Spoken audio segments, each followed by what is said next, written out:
داعيا إلى الله وسراجا وقمرا منيرا فأعوذ بالله من الشيطان الرجيم بسم الله الرحمن الرحيم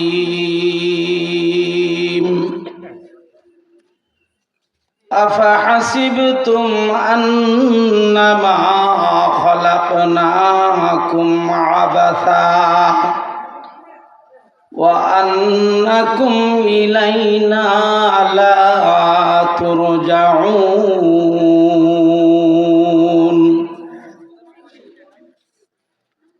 وقال تعالى وما خلقت الجن والإنس إلا ليعبدون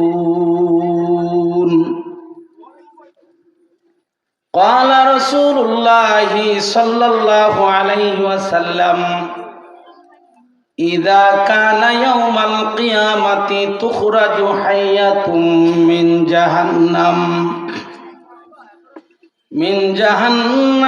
اسمها جريش رأسها في السماء السابعة وذنبها في الأرض السفلى وشفتيها ما بين المشرق والمغرب تنادي في العرصات يا إلهي أين أهلي فيقول لها ماذا تطلب يا جريش قالت 5 نفر من أمة محمد صلى الله عليه وسلم أولها تارك الصلاة ثانيها مانع الزكاة ثالثها شارب الخمر رابعها آكل الربا خامسها عاق الوالدين وقال الشاعر बाग दुनिया यूं रहेगा और हजारा बुलबुले बाग दुनिया यूं रहेगा और हजारा बुलबुले अपने अपने बोलिया सब बुन के उड़ जाएंगे अपने अपने बोलिया सब बुन के उड़ जाएंगे हो रही है मिस्ल उम्रे बर्फ कम चुपके रफ्ता रफ्ता दम बदम चुपके रफ्ता रफ्ता दम बदम इन्नल्लाह व मलाइकतहु युसल्लूना अलन नबी या अय्युहल्लज़ीना आमनू सल्लू अलैहि व सल्लिमू तस्लीमा अल्लाहुम्मा सल्लि अला मुहम्मदिन व अला आलि मुहम्मद कमा सल्लैता अला इब्राहीम وعلى آل إبراهيم إنك حميد مجيد اللهم بارك على محمد وعلى آل محمد كما باركت على إبراهيم وعلى آل إبراهيم إنك حميد مجيد لا إله إلا الله لا إله إلا الله لا إله إلا الله لا إله إلا الله محمد رسول الله মাধব পাশা কিশোর সমাজের উদ্যোগে অধ্যকার মহাতি জলসার সম্মানিত সভাপতি সাহেব, আজকের মাহফিলের এতক্ষণ পর্যন্ত যিনি অত্যন্ত গুরুত্বপূর্ণ আলোচনা করেছেন শুধু ঢাকা থেকে আগত আমার ভাই জনাব হযরত মাওলানা মুফতি মাজহারুল ইসলাম সাহেব মাদ্দাজিল্লুল আলী, দেগার হযরত উলামায়ে ইকরাম, সামনে উপস্থিত দিনদার পরহেজগার মুত্তাকি ভাইরা, পর্দার অন্তরালে অবস্থানরতা শ্রবণরত আমার মা বোনেরা, আল্লাহ পাকের দরবারে অসংখ্য অগণিত শুকরিয়া যে মহান রব্বুল আলামিন আপনাকে আমাকে দ্বীনে মজলিসে কোরআন ও হাদিসের আলোচনা শুনবার জন্যে, যে মালিক আপনাকে আমাকে এখানে নিয়ে আসলেন, বসালেন, সেই মালিকের দরবারে শুকরিয়া আদায় করি। সবাই বলি আলহামদুলিল্লাহ। প্রিয় ভাইরা, বক্তাকে কে বলাবেন? বক্তাকে কে বলায়? আল্লাহ পাকই বলায়। শ্রোতাদেরকে কে শোনায়? আল্লাহ পাকই শোনায়। বক্তা বলতে পারে না যদি মালিক আসমান থেকে রিলি না করে। শ্রোতা শুনতে পারে না আল্লাহ যদি শ্রোতাদেরকে শোনার তৌফিক দান না করে। এজন্যে আমাদের সকলের আল্লাহর কাছে দোয়া করতে থাকা যে আল্লাহ, তুমি বক্তার জবান থেকে এমন কিছু কথা বের করে দাও যে কথাগুলির উপরে আমার জীবন পরিচালনা করে আমি যেন তোমার সন্তুষ্টি অর্জন করি, জান্নাতের বাড়ির প্যাসেঞ্জার হতে পারি। সবাই বলেন আমিন। প্রিয় ভাইরা, বয়ান আমরা শুনি, ওয়াজ আমরা শুনি, শোনার আমাদের একটা আদব আছে। শুনলেই শুধু অন্তরে কাজ হয় না,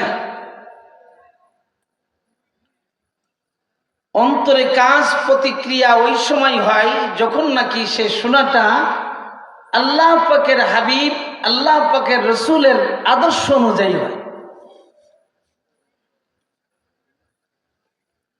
আল্লাহ পাকের হাবিব জনাবে মুহাম্মদ রাসূলুল্লাহ সাল্লাল্লাহু আলাইহি ওয়াসাল্লাম হাদিসের মধ্যে ইরশাদ করেন, قال رسول الله صلى الله عليه وسلم من أحب سنتي فقد أحبني ومن أحبني كان معي في الجنة। আল্লাহ পাকের হাবিব বলতেছেন, মান আহাব্বা সুন্নতি, যে আমার সুন্নাতকে ভালোবাসলো, আমার তরিকাকে, আমার পদ্ধতিকে ভালোবাসলো, ফাকাদ আহাব্বানি, সে আমি নবীকে ভালোবাসলো। সুবহানাল্লাহ। টুপি মাথায় দেওয়া কি? একটু কথা বলেন। যেহেতু আমি এখন উস্তাদ, আপনারা ছাত্র, কথা বলতে হবে। টুপি মাথায় দেওয়া সুন্নাত, রসুলের তরিকা। দস্তরখানায় খানা খাওয়া কি? সুন্নাত। 5 ওয়াক্ত নামাজে ওযুর সময় মিসওয়াক করা কি? সুন্নাত। এক মুসলমান ভাই আরেক মুসলমান ভাইয়ের সঙ্গে সাক্ষাৎ হলে সালাম দেওয়া কি? সুন্নাত। এই ছোট্ট ছোট্ট সুন্নাতগুলি যারা মানে, হাজারো আদর্শ আছে রাসূলের, যারা নিজেদের ভিতরে এই আদর্শকে গ্রহণ করে, লালন করে, আল্লাহ পাকের হাবিব বলেন, ফাকাদ আহাব্বানি, সে আমি নবীকে ভালোবাসলো। ওমান আহাব্বানি কানা মাই ফিল জান্নাহ, আর যে ব্যক্তি আমি রসুলকে ভালোবাসলো, আমি রসুল ঘোষণা করলাম ওই মানুষ ওই উম্মাত আমি নবীর সঙ্গে জান্নাতের মধ্যে থাকবে। সুবহানাল্লাহ। আমরা রসুলের সঙ্গে জান্নাতে থাকতে চাই কি? কথা বলে চাই? কারা কারা চাই? তো আল্লাহু আকবার বলে হাত জাগান। আল্লাহু আকবার। আল্লাহ সবাইকে কবুল করুক, সবাই না আমি। মাদক পাশার মুসলমানেরা, আমার আব্বাজিরা, পর্দার অন্তর মা, নবীজির সঙ্গে যদি জান্নাত তোমার আমার নসিব না হয়, তোমার চাইতে আমার চাইতে হতভাগা কপাল পড়া আর পৃথিবীতে পাওয়া যায় না। কেন? আশরাফুল মাখলুকাত হয়ে আখির জামানার পায়গম্বরের উম্মত হয়ে রসুলের সঙ্গে জান্নাতে থাকতে পারবা না। যারা মক্কা মদিনায় গেছো, হজ করেছো বা উমরা করেছো, আমার আব্বাজিরা খুব খেয়াল করে শোনো, যারা মদিনায় গেছো, আল্লাহ পাকের হাবিব যেখানে ঘুমিয়ে আছেন, আল্লাহ পাকের হাবিব ঘুমিয়ে আছেন মসজিদে নববীতে মা আয়েশার ঘরে। কার ঘরে? আম্মা জান আয়েশা সিদ্দিকা রাদিয়াল্লাহু তাআলা আনহার ঘরে রাসূল ঘুমিয়ে আছেন। ফাজাল ও হাজাল্লামা জাকারিয়া রাহমাতুল্লাহি আলাইহির কিতাব মোতালা করুক, সেখানে পাবে বন্ধুরা আমার রাসূল বলেছেন, মা মিম্বারি ও বাইতি রাওযাতুম মিন রিয়াজিল জান্নাহ, আমার ঘর এবং আমার মিম্বারের মাঝখানে যে জায়গাটি আছে এটা জান্নাতের বাগান। সুবহানাল্লাহ বলেন। এই জান্নাতের বাগানের ভিতরে বেশ কয়েকটা খুঁটি আছে, অত্যন্ত ঐতিহাসিক খুঁটি। তার ভিতরে একটা খুঁটির নাম, আল্লাহর নবী যেই জায়গায় দাঁড়িয়ে জুমার দিনে খুতবা দিতেন, ওই কাঠের মিম্বারের পাশে একটা স্তম্ভ আছে, খুঁটি আছে, যে খুঁটিটির নাম হচ্ছে উস্তুনে হান্নানা। উস্তুনে হান্নানা খুঁটিটির নাম। বন্ধু, আসলে ওই খুঁটিটির নাম হান্নানা ছিল না, বরং ওই খুঁটির জায়গায় একটা খেজুর গাছ ছিল, যে খেজুর গাছের নাম ছিল উস্তুনে হান্নানা। আসলে হান্নানা নাম ছিল, উস্তুন মানে খুঁটি, পরবর্তীতে নামকরণ করা হয়েছে উস্তুনে হান্নানা। তাফসীরে ইবনে কাসিরের মধ্যে আসছে, আল্লাহ পাকের হাবিব এই কাঠের মিম্বার তৈরি হওয়ার আগে ওই খেজুর গাছে টেক লাগায়া জুমার দিনে মসজিদে নববীতে খুতবা দিতেন। এক মহিলা এসে জিজ্ঞাসা করলেন, ইয়া রাসূলুল্লাহ, ইয়া হাবিবাল্লাহ, আমি আপনাকে একটা কাঠের মিম্বার উপহার দিতে চাই। সুবহানাল্লাহ বলেন। কিসের মিম্বার? ওয়ার্ডের মিম্বার না, কাঠের মিম্বার। যে জায়গায় ইমাম সাহেব জুমার দিনে দাঁড়িয়ে খুতবা দেন, ওই জায়গাটাকে কি বলা হয়? মিম্বার বলা হয়। যে জায়গায় ইমাম দাঁড়িয়ে নামাজ পড়ান, সেই জায়গাটার নাম কি বলা হয়? মেহরাব বলা হয়। অস্ত্র রাখার জায়গা। আরে আন্ত রাখলে তো জঙ্গি হয়ে যাবে, কি কথা বলেন না কেন? সে যুগে রাখত, এই জন্য মেহরাব। বন্ধুরা আমার, আল্লাহর নবীর কাছে প্রস্তাব দেওয়ার পরে নবী প্রস্তাব প্রত্যাখ্যান করলেন না, গ্রহণ করলেন। গ্রহণ করার পরে মহিলা বাড়িতে গিয়ে, বাড়ি ছিল কাঠমিস্ত্রি, তাফসীর ইবনে কাসিরের ভিতরে আসছে, ডাক দিয়ে বলেছে, মিস্ত্রি রে, সুন্দর করে একটা কাঠের মিম্বার তৈরি করো। জানো কি ওই কাঠের মিম্বারের উপরে দাঁড়িয়ে কে খুতবা দিবে? আমার নবী মুহাম্মদুর রাসূলুল্লাহ সাল্লাল্লাহু আলাইহি ওয়াসাল্লাম। সবাই চিল্লায় বলেন সুবহানাল্লাহ।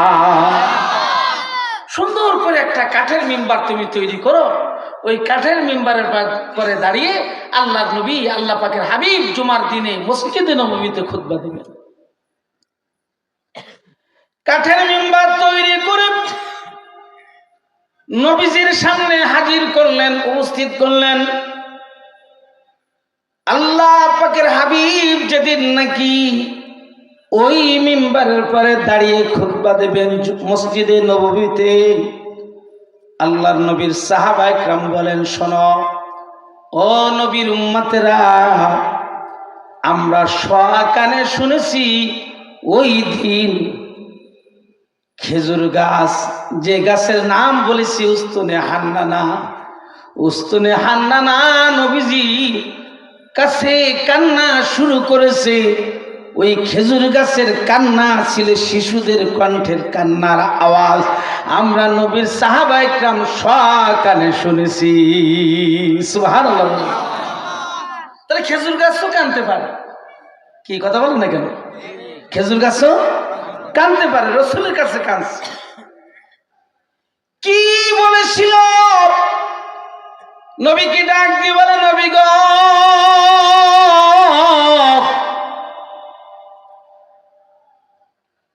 আপনি কি আজ থেকে আমার গায়ে আর হেলান দিয়া জুমার দিনে মসজিদে নববীতে কি আর খুতবা দেবেন না? নবী ডাক দিয়ে বললেন, না, আর দেওয়া সম্ভব না, কাঠের মিম্বার তৈরি হয়ে গেছে, এখন কাঠের মিম্বারের উপরে দাঁড়িয়ে খুতবা দিতে হবে। খেজুর গাছ কান্দে আর ডাক দিয়ে বলে, নবীজি, এতদিন পর্যন্ত আপনার পিঠ মুবারক আমার গায়ে লাগতো, স্পর্শ হতো, আমি ধন্য হতাম, আজ থেকে কি আমি মাহরুম হয়ে যাব? নবীজি ডাক দিয়ে বলে, উস্তুনে হান্নানা, তুমি কান্না বন্ধ করো, তোমার আজকে যদি কোনো দাবি থাকে বলো, সে দাবি পূর্ণ করার চেষ্টা আমি করব। আবার ছুড়ে দিলেন নবীজি, আবার ছুড়ে দেওয়ার সাথে সাথে খেজুর গাছ ডাক দিয়ে বলে, নবী, যে জান্নাতের মধ্যে আপনি থাকবেন, ওই জান্নাতের মধ্যে আমি আপনার সঙ্গে থাকতে চাই। সবাই সুবহানাল্লাহ। যে বেহেশতে আপনি থাকবেন, যে জান্নাতে আপনি থাকবেন, ওই জান্নাতে আপনার সঙ্গে থাকতে চাই। নবীজি ডাক দিয়ে বললেন, উস্তুনে হান্নানা, দোয়া করলাম তুমি জান্নাতের মধ্যে থাকতে পারবা। খেজুর গাছ নাই, হান্নানা জীবিত নাই, এখনো পর্যন্ত তার স্মৃতি আছে। মসজিদে নববীতে কাঠের মিম্বার যেখানে বসানো আছে, তার সাথে একটা স্তম্ভ আছে।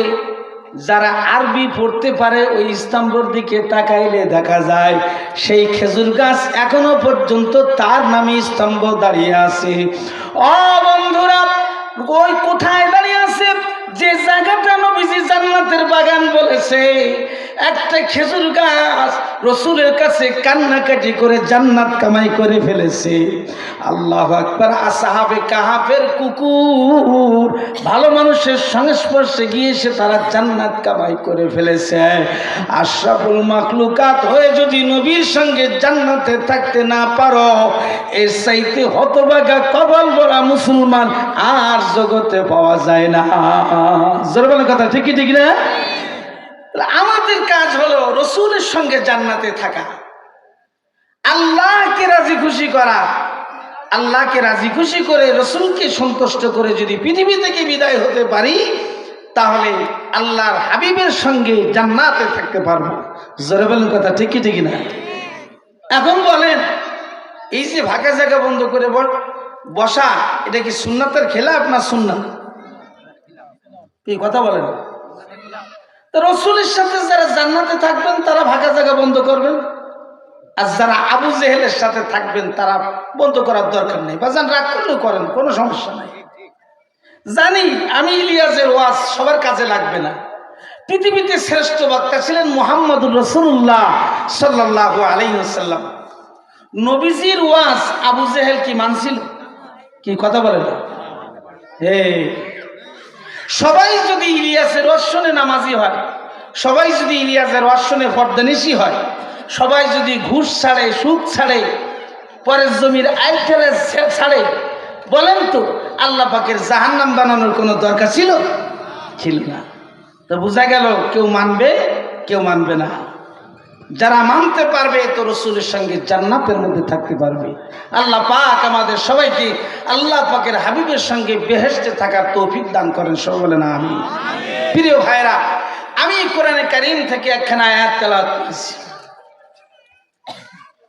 আল্লাহ পাক কোরআনে কারীমের মধ্যে ঘোষণা করছেন, আফা হাসিবতুম আন্নামা খালাকনাকুম আবাসা ওয়া আন্নাকুম ইলাইনা লা তুরজাউন। আল্লাহ আমাদেরকে বলেন, শোনো, আফা হাসিবতুম আন্নামা খালাকনাকুম আবাসা, আমি কি তোমাদের অনর্থক সৃষ্টি করেছি? তোমরা কি মনে করো তাই যে আমি তোমাদের উদ্দেশ্যবিহীন সৃষ্টি করেছি? তোমাদের কোনো কাজের জন্য কি আমি সৃষ্টি করি নাই? আপনাদের কি মনে হয় আল্লাহ আমাদের সৃষ্টির পিছনে আল্লাহর কোনো উদ্দেশ্য আছে কি না? কেউ একটু কথা বলেন, আছে? নিশ্চয়ই আছে।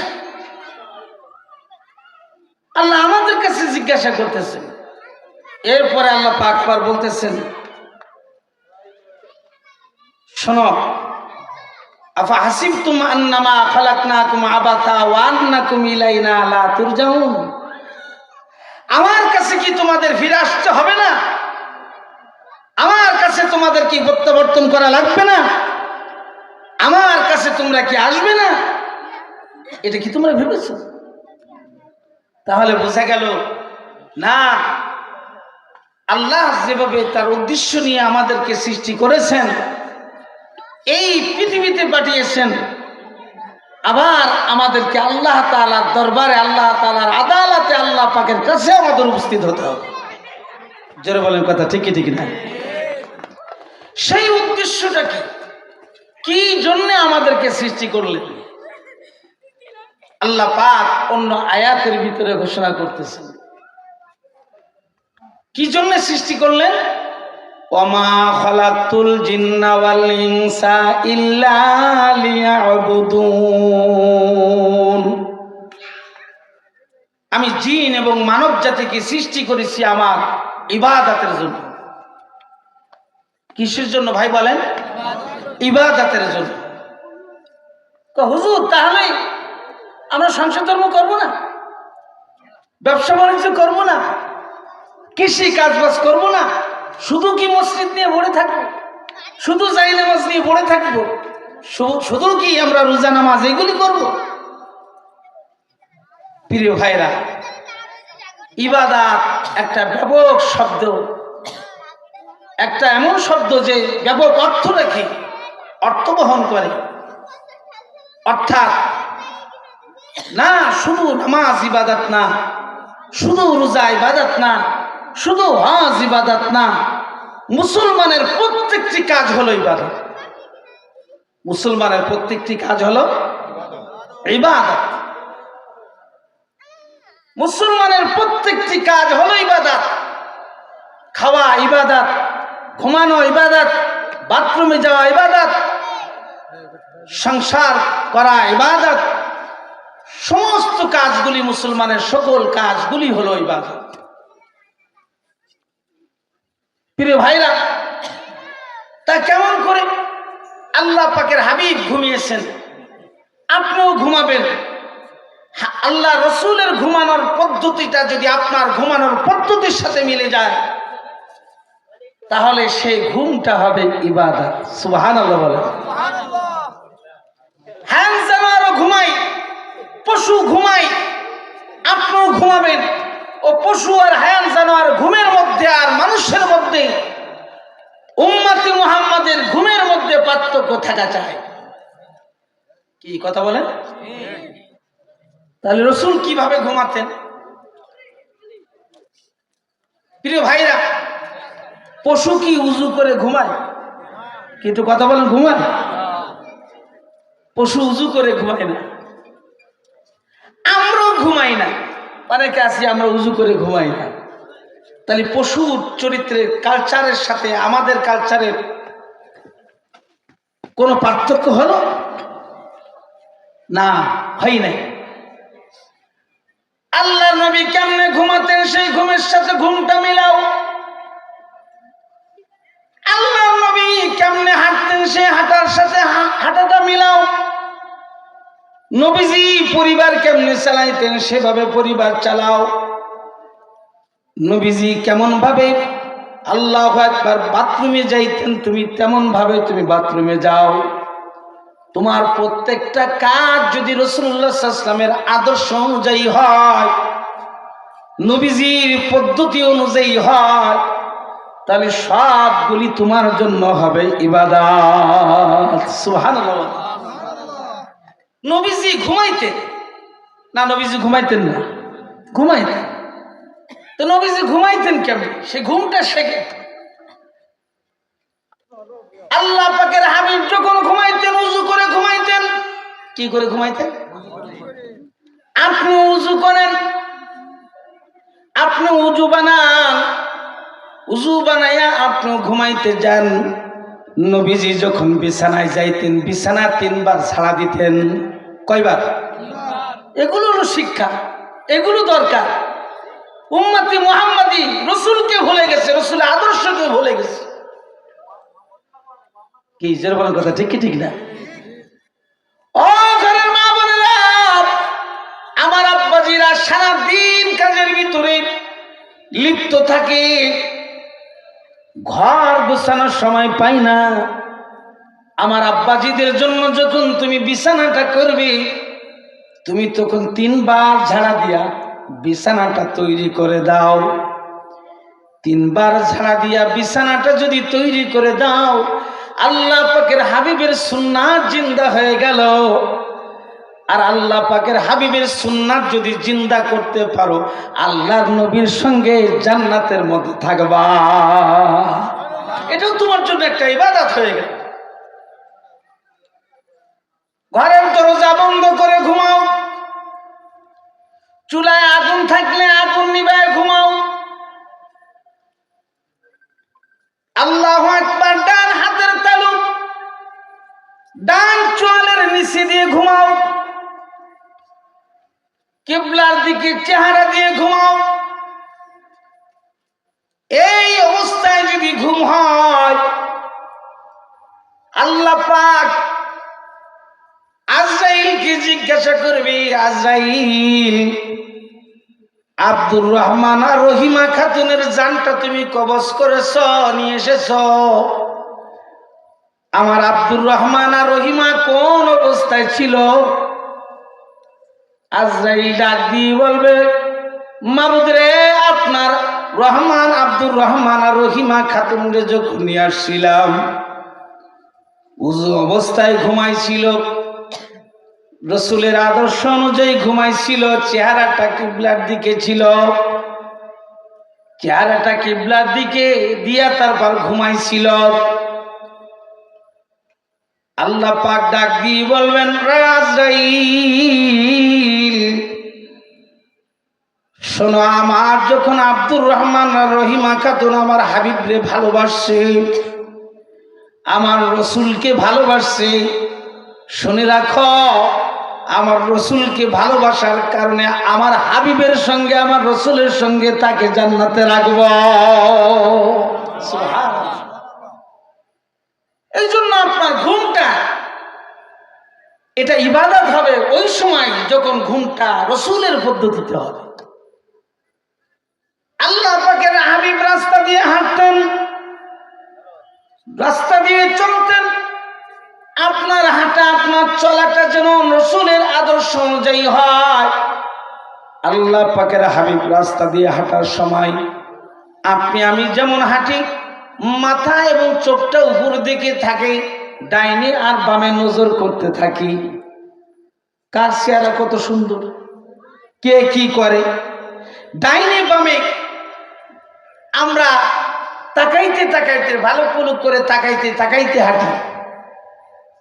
এবং রাসূলুল্লাহ সাল্লাল্লাহু আলাইহি ওয়াসাল্লাম যখন হাঁটতেন, আল্লাহ পাকের হাবিবের চেহারা থাকতেন, চোখ থাকতেন নিচের দিকে, আমাদের চোখ থাকে উপরের দিকে।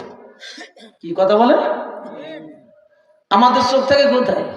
ডাইনে বামে, উপরে নিচে। কিন্তু আল্লাহ রসুল তো ঝুঁকে হাঁটতেন, হাঁটার সময় হাঁটাটা চোখ ছিল, রসুল ঝুঁকে হাঁটতেন। রসুল এদিক ওদিক তাকাইতেন না, ফালুক ফুলুক করতেন না। নবীজির চক্ষু হিফাজত করে চলতেন। বন্ধুরা আমার, কেন চক্ষুকে হেফাজত করে চলতেন? কেন তুমি চক্ষুকে হেফাজত করে চলবা? তার কারণটা হলো, প্রিয় ভাইরা, ব্যভিচারী এক প্রকার শুধু কাজে পরিণত করার নাম ব্যভিচারী নয়। চক্ষু দিয়ে পরনারীর দিকে তাকানো এটা যেমন ব্যভিচারী, হাত দিয়া পরনারীকে ধরা এটা ব্যভিচারী, জবান দিয়া ফাঁসা গল্প করা এটাও এরকম ব্যভিচারী। জোরে বলে কথা ঠিক ঠিক না?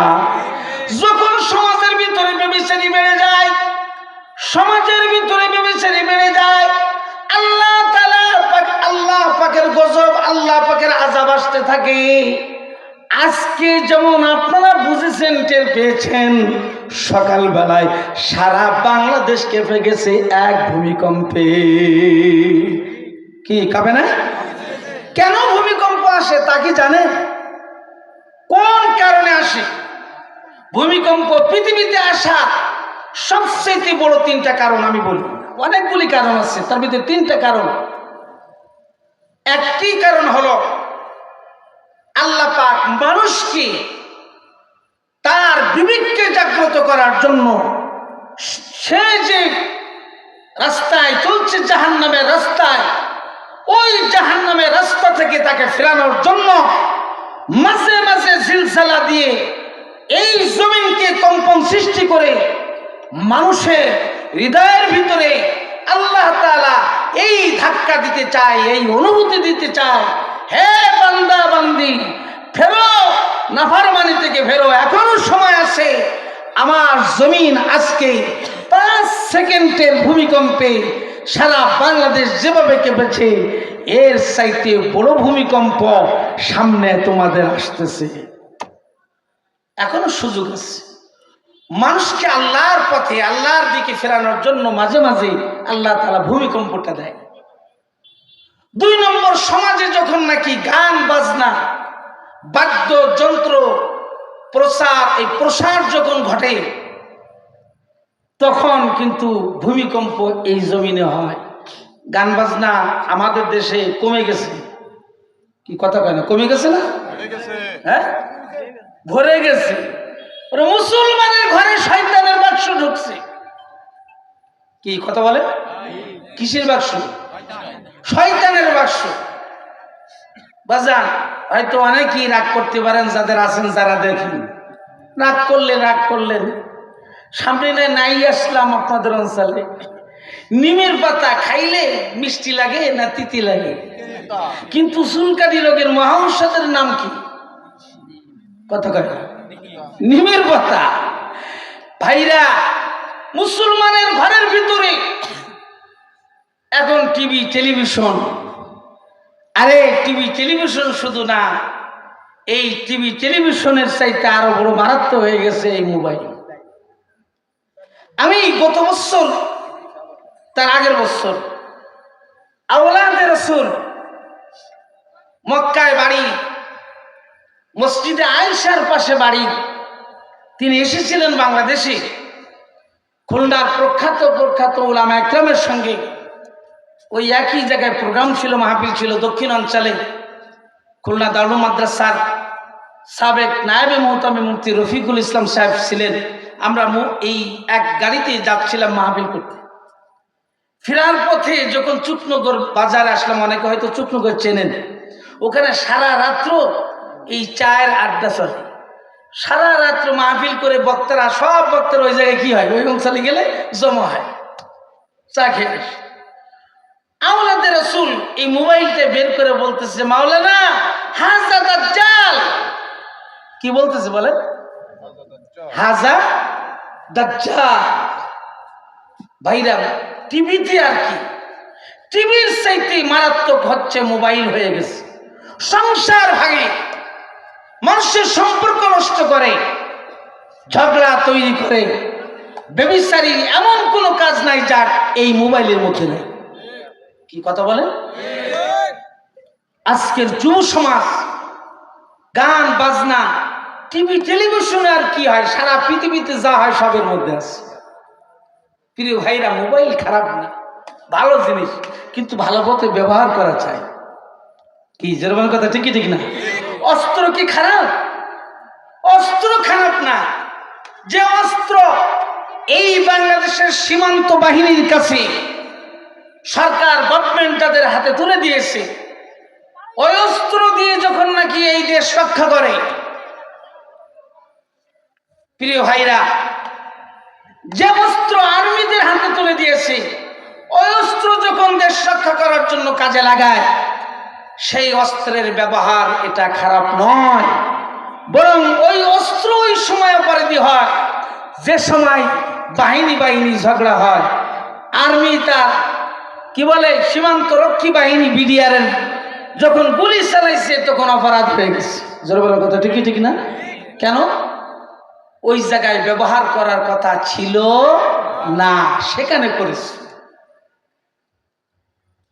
বন্ধুরা আমার, সব মোবাইল খারাপ না, ভালো জিনিস, ভালো জিনিস আছে। তুমি এখান থেকে সারা পৃথিবীর সমস্ত কিতাবাদি এখানে বের করতে পারবা, মাসলা মাসাইল বের করতে পারবা, ভালো ভালো জিনিস বের করতে পারবা। আবার মোবাইল যদি তুমি খারাপ কাজে লাগাও সেটাও তুমি করতে পারবা। এখন তুমি কোনটা করবা তোমার অন্তরের কাছে প্রশ্ন করো, কারণ কবরে যাওয়ার পরে হিসাব তোমার আল্লাহর কাছে দেওয়া লাগবে। তুমি হিসাব দিবা তোমার মাওলার কাছে, কবরে হিসাব দিবা। এখন হিসাব কেমনে দিবা সেই জিনিসটা চিন্তা করে তারপর তোমার ব্যবহার পদ্ধতিটা যেন ওই রকম হয়। জোরে বলার কথা ঠিকই ঠিক না? প্রিয় ভাইরা, তো আমি যে কথা বলতেছিলাম যে সমাজের ভিতরে যখন গান বাজনা বেড়ে যায়, আগে মানুষ বৈশাখী মেলা বুঝতো না, বুঝতো? এখন আমাদের ঘরের মেয়েরা, আমাদের ঘরের ছেলেরা তারা পোশাক পরছে। কি সভ্য জাতি, কি সভ্য সমাজ! মুসলমানের সন্তান, মুসলমানের মেয়ে গায়ে, মুসলমানের ছেলের গায়ে পাঞ্জাবিতে ঢোল তবলা কুলো এগুলো সব আঁকানো। কি কথা বলেন? এই মুসলমানেরা ব্যবহার করে। এটা কি তোমার কালচার? এটা তো তোমার কালচার নয়, এটা তো ইহুদি নাসারার কালচার, এটা তো আপনার আমার কালচার না, মুসলমানের কালচার না। তাহলে ভূমিকম্প ওই সময় হয় যখন গান বাজনা বেড়ে যায়। ভূমিকম্প ওই সময় হয় যখন ব্যভিচারী বেড়ে যায়। কি বেড়ে যায়? কি বেড়ে যায়? ব্যভিচারী বেড়ে যায়।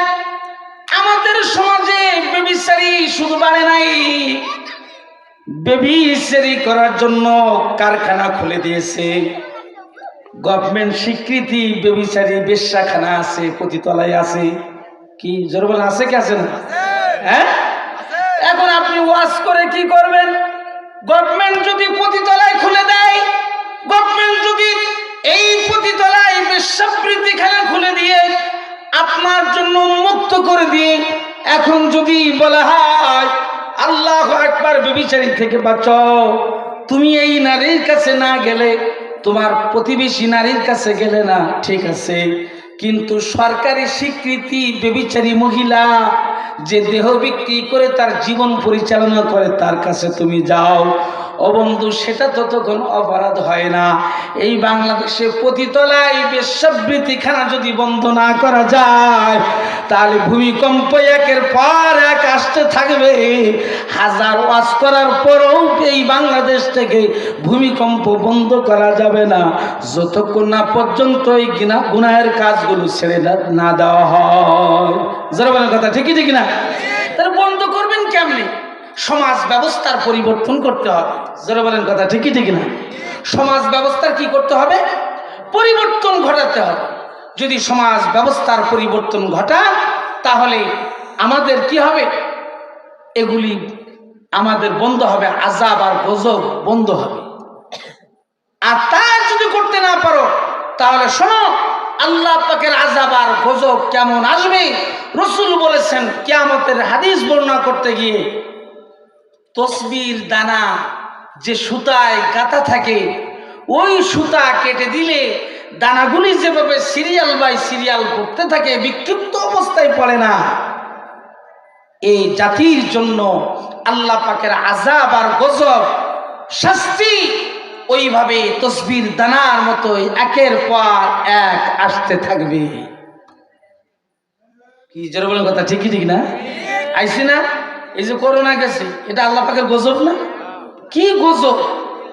বাবা তার সন্তানরাও, সন্তান তার বাবার পাশে যায় না, বাবা তার সন্তানের কাছে যায় না, স্বামী স্ত্রীর কাছে যায় না, স্ত্রী তার স্বামীর কাছে যায় না। এত বড় গজব! ওরা মানুষকে দাফন করবে না, আগুন দিয়ে জ্বালাবে, তা নিয়েও টিভিতে টকশো হয়। কে করোনা রোগী যদি দাফন করা হয় তাহলে ছড়াতে পারে।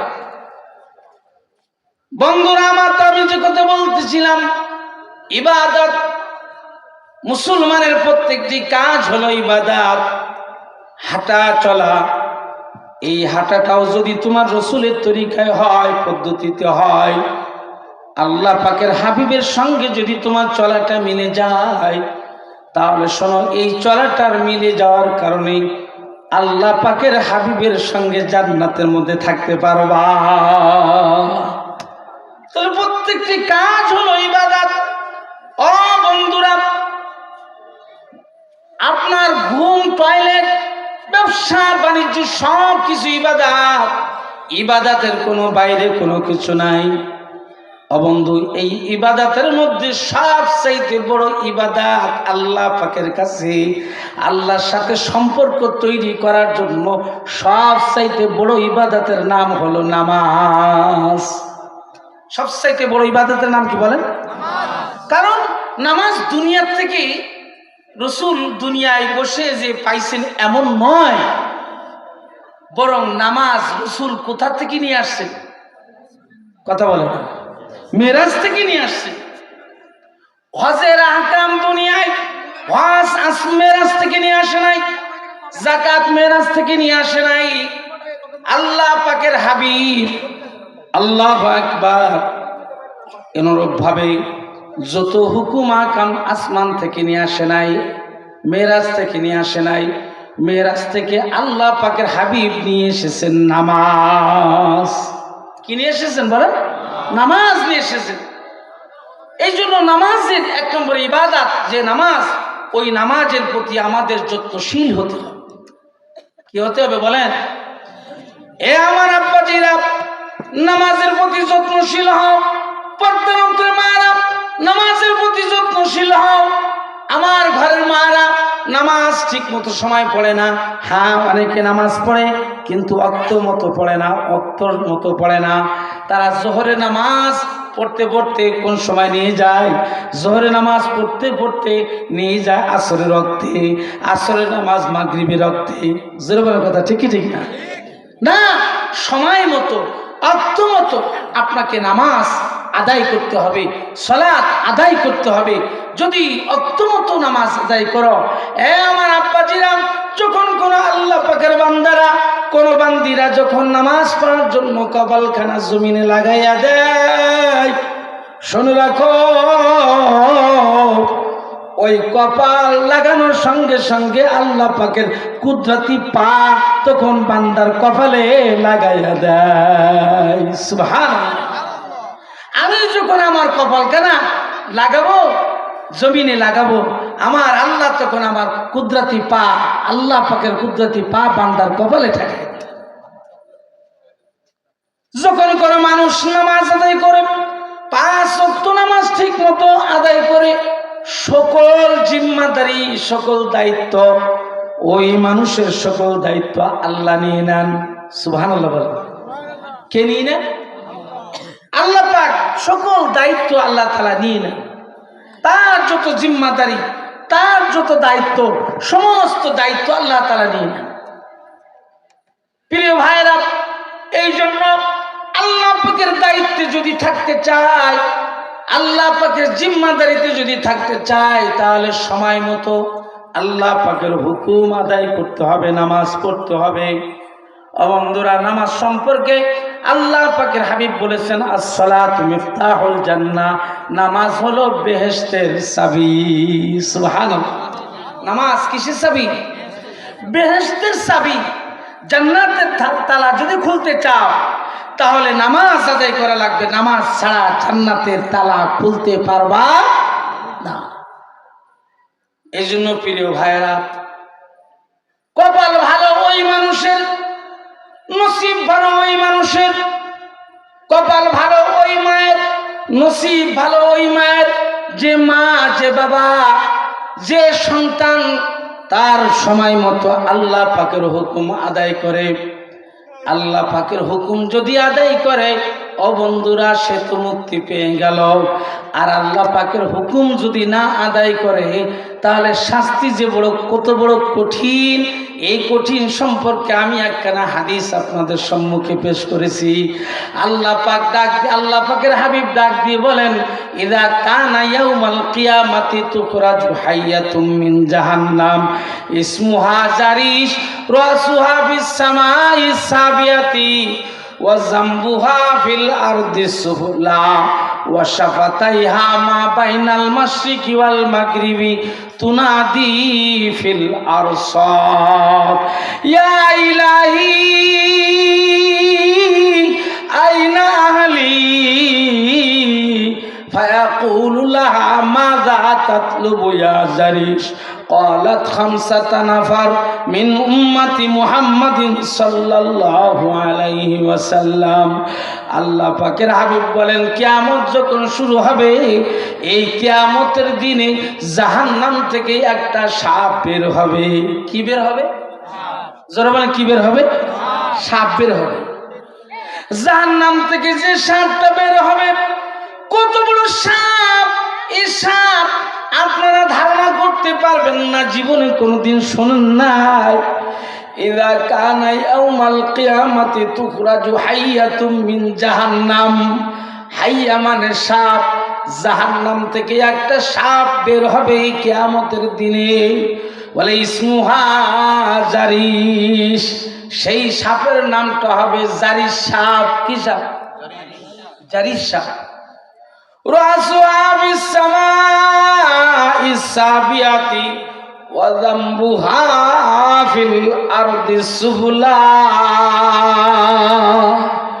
সাপের মাথাটা থাকবে রাসুহা বিস সামা, সাপের মাথাটা থাকবে 7 বক আসমানের উপরে। ওয়া যামবুহা ফিল আরদি সুফলা, আর সেই সাপের লেজটা থাকবে 7 তবক জমিনের নিচে।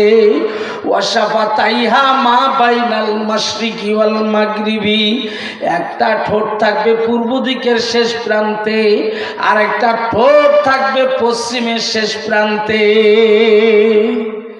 এত বড় সাপ জীবনে কোনোদিন দেখেছেন? কি কথা বলেন? শুনেছেন? শোনেও নাই, দেখেও নাই। এত বড় সাপ কিয়ামতের ময়দানে জাহান্নাম থেকে বের হবে।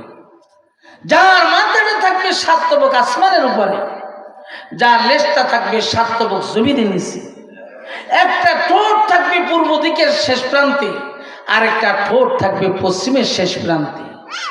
তুনাদি ফিল আরসাদ, হাসরের ময়দানে আওয়াজ দিতে থাকবে, ইয়া ইলাহি,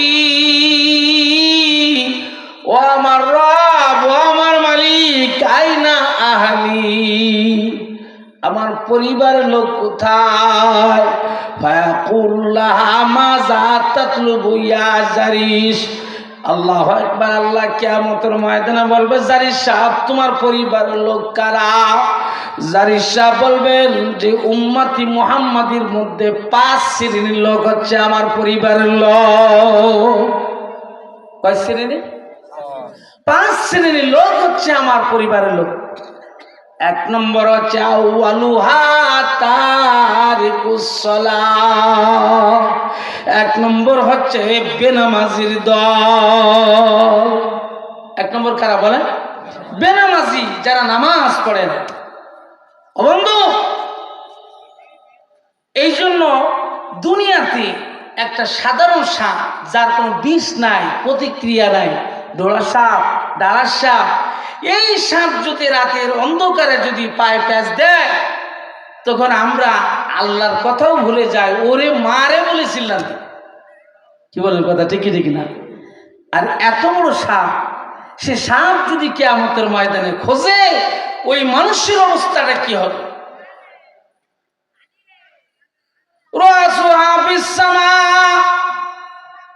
এত বড় সাপ, যার মাথাটা থাকবে সাত তবক আসমানের উপরে,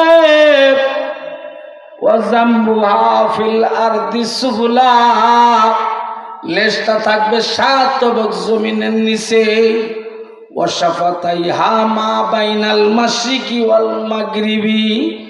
একটা ঠোঁট থাকবে পূর্ব দিকের শেষ প্রান্তে, আরেকটা ঠোঁট থাকবে পশ্চিমের শেষ প্রান্তে। তুনাদি ফিল আরসাদ, হাসরের ময়দানে আওয়াজ দিতে থাকবে, ইয়া ইলাহি, ও আমার রব, আইনা আহলি, আমার পরিবারের লোক কোথায়? ফায়াকুলুলাহা মাযা তাতলুবু ইয়া জারিশ, জারিশ সাহেব কিয়ামতের ময়দানে বলবে, আল্লাহ আল্লাহ, আহারে আমার উম্মতি মুহাম্মাদির মধ্যে 5 শ্রেণীর লোক হচ্ছে আমার পরিবার লোক, তাদেরকে আমি খুঁজতেছি। এক নম্বর হচ্ছে আউয়ালুহা তারিকুস সালাহ, এক নম্বর হচ্ছে বেনামাজি, যারা নামাজ ঠিক মতো পড়তো না। ও বন্ধুরা, এই জন্য নামাজ আমার হাজারো কষ্ট হয়, আমি আল্লাহর হুকুম নামাজ ছাড়বো না, কারণ নামাজের মাধ্যমেই রিজিক আসে। জোরে বলার কথা ঠিক না? ভাইরা আমার, আল্লাহু আকবার। ও ঘরের মা বোনরা খুব খেয়াল করে শোনো, আমরা তো অনেক সময় নামাজে গাফলাতি করি। এখান থেকে 2 থেকে 3 বছর আগে সৌদি আরবের জাতীয় পত্রিকা, আরবি পত্রিকাতে একটা ঘটনা আসছিল, একজন মহিলার ঘটনা। ঘটনাটা কি বলে, একজন মহিলা, তার মেয়ে বিবাহ হবে। সৌদি আরবে মানুষ, ধনাঢ্য মানুষ বিবাহ হয় খুব সাজসজ্জা দিয়ে সাজাইছে। এখন তো আমাদের দেশে এসে গেছে, মহিলাকে বিবাহের আগে তাকে বিউটি পার্লারে নেওয়া হয়, চুলগুলো কাটা হয়, ভুরুগুলো উড়ানো হয়। উড়াই কি উড়ায় না বলে? আল্লাহু আকবার। এভাবে তার মাথার চুলগুলো কেটে সাইজ করা হয়। অথচ নারীদের চুল কাটা হারাম, মহিলাদের চুল কাটা কি বলেন? হারাম। ভুরুগুলো উড়াইয়া চিকন বানায়, দেখতে যেন সুন্দর লাগে। ও ঘরের মায়েরা, আল্লাহ যদি কিয়ামতের ময়দানে জিজ্ঞাসা করে, ও আর রহিমা খাতুন, খাদিজা রে, আমি আল্লাহ পাকের দেওয়া চেহারা কি তোর পছন্দ হয় নাই? আমার ভুরু কি তোর পছন্দ হয় নাই? কেন তুই উড়াইছিলি? কেন তোর চুলগুলো কাটছিলি? চুলগুলো তো লম্বা করার কথা ছিল, কেন তুই খাটো করছিলি? কিয়ামতের ময়দানে মা প্রশ্নের উত্তর দিতে পারবে না। খুব সাবধান হইয়া যাও, এই সৌন্দর্যতা নিয়ে কবরে যাইতে পারবা না। সব মাটির সাথে মিশে যাবে, চেহারাটা মাটির সাথে মিশে যাবে, দেহটা মাটির সাথে মিশে যাবে, পোকামাকড়ের খাদ্য হয়ে যাবা। আল্লাহু আকবার। মা, চেহারার বড়াই করে লাভ নাই, সৌন্দর্যের বড়াই করে লাভ নাই, শিক্ষার গৌরব করে লাভ নাই। সবাই একদিন আমরা সব পোকার খাদ্য হয়ে যাব, মাটির ঘরে আমাদের শুইতে হবে। এই জন্য খুব হিসাব নিকাশ করে মাওলার কবরে যাবা। খুব খেয়াল করে শোনো, এখন ওই মেয়েটার বিবাহের দিন আসছে, সাজাইছে, সাজানোর পরে যখন নাকি আল্লাহু আকবার নামাজের রক্ত এসে গেছে, নামাজের রক্ত এসে যাওয়ার সাথে সাথে মেয়েটা মাকে ডাক দিয়ে বলতেছে, মা, এখন তো আমার উজু বানানো লাগবে, নামাজ পড়া লাগবে। সৌদি আরবের ছোট ছোট বাচ্চাদের নামাজের অনেক গুরুত্ব। তাহাজ্জুদের ওয়াক্তে মসজিদে নববীতে চলে আসে, বাইতুল্লাহ চলে আসে, ছোট ছোট বাচ্চারা মা বাবার হাত হাত ধরে আল্লাহর ঘরে চলে আসে। ও বন্ধুরা, এখন ওই মহিলা, ওই মেয়েটি এখন আল্লাহু আকবার মেয়ে তখন মাকে ডাক দিয়ে বলতেছে, মা আমি এখন আমার মালিকের কদমে সিজদা লাগাবো। মা ডাক দিয়ে বলতেছে, শোনো, তুমি যদি এখন উযু বানাও, তোমার যে সাজসজ্জা করাইছে এটা উঠে যাবে, এটা চলে যাবে। এখন এটা যদি চলে যায়, এত টাকা খরচ করে করা হয়েছে, সমস্যা। তখন ওই মেয়ে ডাক দিয়ে বলতেছে, মা সব যদি মুছে যায় যাক, আমার বিবাহ না হয় না হোক, কিন্তু আমার মালিকের কদমে সিজদা দেওয়া ছাড়া আমার সময় পার করা সম্ভব না। প্রিয় ভাইরা, মা বাবার কথা না শুনে ওই মেয়েটি যখন নাকি উযু বানাইয়া আল্লাহু আকবার যাই নামাজে দাঁড়াইয়া নামাজ পড়তে গেছে, তাকবীরে তাহরিমা বলে হাত বাঁধছে, তাকবীরে তাহরিমা বলে হাত বেঁধে যখন নাকি মেয়েটি আহারে রুকু করছে, রুকু করার পরে যখন সেজদায় গেছে, সেজদায় যাওয়ার পরে ওই মেয়েটি আর সেজদা থেকে উঠে না। সুবহানাল্লাহ। মৌতটা কত চমৎকার মৌত, যে মৌতটা আসলো নামাজের মধ্যে, আজরাইল তার জান নিল নামাজের মধ্যে। সুবহানাল্লাহ। প্রিয় ভাইরা, আমাদের তো ঘরের মা বোনেরা বা আমরা বাবা যারা আছি, যখন আমাদের বিবাহ শাদী হয়, নামাজের তো কোনো খবরই থাকে না। কি বলেন, কথা ঠিকই ঠিক না? না বর না কোনে, কারণ নামাজের সময় চলে যায়, অক্ত বাই অক্ত চলে যাইতেছে, বাড়ির ভিতরে আনন্দ আর ফুর্তি চলতেছে, নামাজ আল্লাহ পাকের হুকুম ঘর থেকে বিদায় হয়ে চলে যাচ্ছে, আমাদের কোনো খবর নাই। যারা বলে কথা ঠিকই ঠিক না? কিয়ামতের ময়দানে এখন জারিস সাহেব কয় শ্রেণীর মানুষদেরকে খুঁজবে? মনে আছে বলেন? 5 শ্রেণীর মানুষ। আউয়ালুহা তারিকুস সালাহ, 1 নম্বর বেনামাজি।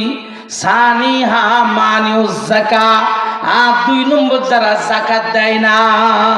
কি দেয় না? যাকাত যারা দেয় না, যাদের সম্পদ আছে, সম্পদ গরিবের হক গরিবের কাছে পৌঁছায় না, এটা এই মানুষদেরকে কিয়ামতের ময়দানে আল্লাহ তাআলার হুকুমে জারি সাহেব তাদেরকে খুঁজতে থাকবেন। শোনো প্রিয় ভাইরা, আমাদের এই দেশে এক সময়, আপনাদের অঞ্চলে ছিল কিনা জানি না, আমার ছোটকালে কথা বলি, এই যে ফরিদপুর মাদারীপুর থেকে এক শ্রেণীর মানুষ আসতো, যাদের হাতে লোহা থাকতো। লোহাগুলি গরম করে, তাপ দিয়ে গরম করে আমাদের এক সময় এদেশে গরুগুলি সকালবেলায় ছেড়ে দিত, 1-2 দিন বাড়ি আসতো না, এরকম এক সময় এরা চলতো না, খাইতো না, খাইতো। এই গরুগুলিকে চিহ্ন করার জন্য ওই মাদারীপুর ফরিদপুর এলাকা থেকে লোক এসে সেই লোহাগুলি পোড়ায় তার চোয়ালে, পিঠে এগুলোর দাগ দিয়ে বিভিন্ন রকম চিহ্ন করে দিত, যাতে করে মালিক যেন তার গরু চিনতে পারে। যাকাত যারা দেয় না, যাদের সম্পদ, যারা গরিবের হক গরিবের কাছে পৌঁছায় না, শুনে রাখো, কিয়ামতের ময়দানে আল্লাহ তাবারক তাআলা ওই সম্পদগুলি জমা করে আগুন দিয়ে জ্বালায়া, এরপরে ওই যে ধনী লোক, যে ধনী গরিবের হক গরিবের কাছে পৌঁছায় নাই, আল্লাহ তাবারক তাআলা সেই সম্পদগুলি দিয়ে তাদের চেহারায়, তাদের কপালে, তাদের পার্শ্বদেশে, পিঠে দাগাইতে থাকবে। কিয়ামতের ময়দানে ওই দাগওয়ালা মানুষের কপাল দেখে চিনতে পারবা যে এরা ছিল দুনিয়ায় যাকাত না দেনওয়ালা পার্টি। সানিহা মানিউজ যাকাত, সালিসুহা শারিবুল খামর। আর 3 নম্বর যারা মদ খায়। কি খায়? মদ। আছে নাকি আপনাদের অঞ্চলে? সব জায়গায় ছড়াই গেছে। এখন আর ঘরে ঘরে মদের শৈলা। বন্ধুরা, মদের ব্যাপকতা এখন দেশে শুরু হয়েছে, মদের লাইসেন্সও দেওয়া হয়েছে, মদ চলে। কিছুদিন আগে ঢাকার এক মেয়েকে সোশ্যাল মিডিয়াতে ধরছে পুলিশে, ধরার পরে সে বলতেছে, আমার তো সরকারি লাইসেন্স। মদ কি হালাল না হারাম? কিছু কথা বলেন? হারাম। আমাদের যুব সমাজ নষ্ট হচ্ছে মদ, গাঁজা, ফেন্সিডিল, হেরোইন, ইয়াবা, বাবা এগুলো খেয়ে। কি কথা বলে?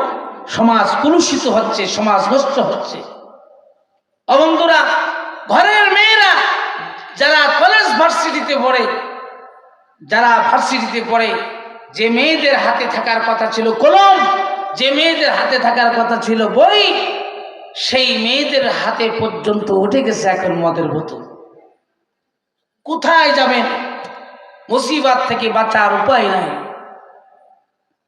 কিয়ামতের ময়দানে খুঁজবেন জারির সাপ, সালিসুহা শারিবুল খামর। 3 নম্বর হচ্ছে যারা মদ খায়, রাবিউহা আকিলুর রিবা। আর 4র্থ নম্বর যারা সুদ খায়। কি খায়? সুদ। আমাদের দেশে আগে পুরুষরা খেত, এখন মহিলারাও খায়। আগে টাকা লাগাইতো পুরুষরা, এখন কি মহিলারাও টাকা লাগায়। কি কথা বলে? সুদ। আমার আপনাদের সুদি টাকা লাগাইয়া কোটি কোটি টাকা সম্পদ বাড়াইয়া কোনো লাভ নাই।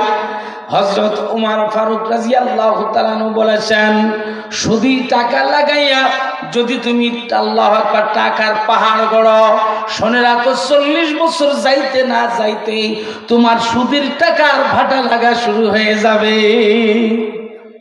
কত বছর? 40 বছর। আর সুদের সবচেয়ে মারাত্মক গুনাহ তো আমরা কম বেশি সবাই জানি, নিজের মায়ের সাথে ব্যভিচারিতে লিপ্ত হওয়া। নাউজুবিল্লাহ বলবেন না? কোন মানুষ চাই নিজের মায়ের সাথে বিছানায় ঘুমাইতে? আস্তাগফিরুল্লাহ। মানুষের লজ্জা শরম সব উঠে গেছে। না, হারাম টাকা দিয়ে ইলিশ মাছ খেও না, হালাল টাকা দিয়ে তেলাপি মাছ খাও। বলে হালাল টাকা দিয়ে ইলিশ মাছ না খেয়ে যদি তেলাপি মাছ কিনে খাও, ওই তেলাপি মাছের ভিতরে আল্লাহ তাআলা তোমার ইলিশ মাছের স্বাদ দিয়ে দেবে। এই জন্য তুমি হালাল উপার্জন করো, সুদ এটাকে ছাড়ো, সুদ ব্যবস্থাকে ছাড়ো। সুদ মুক্ত অর্থনৈতিক ব্যবস্থায় চালু করতে হবে সমাজে, আমাদের সেইভাবে চলতে হবে। খামিসুহা আকুল ওয়ালিদাইন। আর 5ম নম্বর হচ্ছে পিতামাতার অবাধ্য সন্তান। কিয়ামতের ময়দানে আল্লাহু আকবার, যে 5 শ্রেণীর লোকদেরকে জারির সাপ খুঁজবে, তার ভিতরে বন্ধুরা আমার 5 নম্বরটা হচ্ছে পিতামাতার অবাধ্য সন্তান। আল্লাহু আকবার। আমাদের সমাজে এখন বেশিরভাগ সন্তানগুলি বাবা মার কথা আর এখন শুনতে চায় না, বাবা মার কথা অনুযায়ী চলতে চায় না, বাবা মার কথা অনুযায়ী নিজের জীবন পরিচালনা করতে চায় না। আরে শোনো, আব্বা আম্মা আল্লাহ পাকের হাবিব জনাবে মুহাম্মদুর রাসূলুল্লাহ সাল্লাল্লাহু আলাইহি ওয়াসাল্লাম বলেছেন, মান কাব্বালা বাইনা আইনাই উম্মিহি কানাত লাহু সাতরাম মিনান নার। মান কাব্বালা বাইনা আইনাই উম্মিহি, যে ব্যক্তি চুমা দিল তার মায়ের কপালে, বাইনা আইনাই উম্মিহি 2 চোখের মাঝখান মানে কপাল। মান কাব্বালা বাইনা আইনাই উম্মিহি কানাত লাহু সাতরাম মিনান নার। কোন আল্লাহ পাকের বান্দা বান্দি যদি তার মায়ের কপালটা ধরিয়া সুমা লাগাইয়া দেয়, আল্লাহ পাকের হাবিব বলেন শোনো, ওই সুমা লাগানোটার কারণে জাহান্নামের মধ্যে আর সন্তানের মধ্যে পর্দা হইয়া যায়। সুবহানাল্লাহ। তো সুমা দিলে, মায়ের কপালে মহাব্বতের সাথে যদি চুমা দিই, তাহলে আমার ওই চুমাটা জাহান্নামের মধ্যে আমার মধ্যে পর্দা হয়ে যাবে। হ্যাঁ, স্ত্রীর কপালে চুমা দিলে সব আছে, কিন্তু জাহান্নামের মধ্যে আর তোমার মধ্যে প্রোটেকশন হবে, পর্দা হবে, এটা হাদিসে নাই। সন্তানের কপালে চুমা দিলে সব আছে। প্রিয় ভাইরা, এক মুমিন আরেক মুমিনের কপালে চুমা দিলে সব আছে, কিন্তু সেই চুমা দিলে জাহান্নামের মধ্যে আর তোমার মধ্যে পর্দা হবে এমন কথা নাই। একটা কথা আছে, তুমি তোমার মায়ের কপাল ধরে চুমা দাও। তুমি আজকে বাড়ি যাবা, বাড়ি যাওয়ার পরে মায়ের কপালটা ধরে চুমা লাগাবা আর ডাক দিয়ে বলবে, মা, আল্লাহ পাকের হাবিব বলেছেন, মান কাব্বালা বাইনা আইনাই উম্মিহি কানাত লাহু সাতরাম মিনান নার। যে ব্যক্তি তার মায়ের কপালটা ধরে চুমা দিল, তার মধ্যে আর জাহান্নামের মধ্যে পর্দা হয়ে গেল। নবীজির কথা সত্য, মা, তোমার কপালটা আগাইয়া দাও, তোমার কপালে একটু চুমা লাগাই দিই। এ আল্লাহ পাকের বান্দারা, আরে যদি তোমার মায়ের কপালে বাড়িতে যাইয়া চুমা লাগাই দিতে পারো, আজকে থেকে তোমার এই হুকুম জারি হয়ে যাবে, তোমার মধ্যে আর জাহান্নামের মধ্যে পর্দা হয়ে যাবে। এই জন্য আমাদের সন্তান যারা, আমরা যারা আছি, একটা কথা মনে রাখতে হবে, পিতা মাতাকে আল্লাহ তাবারাক তাআলা ইউসুফ আলাইহিস সালাতু ওয়াস সালামকে স্বপ্ন দেখায়া চন্দ্র সূর্যের সাথে তুলনা করেছেন। 11টি নক্ষত্র যে ইউসুফ আলাইহিস সালাতু ওয়াস সালাম স্বপ্ন দেখেছিলেন, সেটা ভাইদের সাথে তুলনা করেছেন। শোনো, এই আকাশে যদি চন্দ্র না ওঠে, এই আকাশে যদি সূর্য না ওঠে, এই পৃথিবী যেমন অন্ধকার হয়ে যায়। তোমার ঘর থেকে যদি তোমার মা বিদায় হয়, তোমার ঘর থেকে যদি তোমার বাবা বিদায় হয়, তাহলে এই দুনিয়াটা তোমার জন্য এরকম অন্ধকার হয়ে যাবে। কাজেই এই নিয়ামত থাকতে আমাদেরকে কদর করতে হবে। কি রাজি আছি সবাই? কি জরুরি রাজি আছি সবাই? আল্লাহ পাক সবাইকে তৌফিক দান করুন, সবাই বলেন আমিন।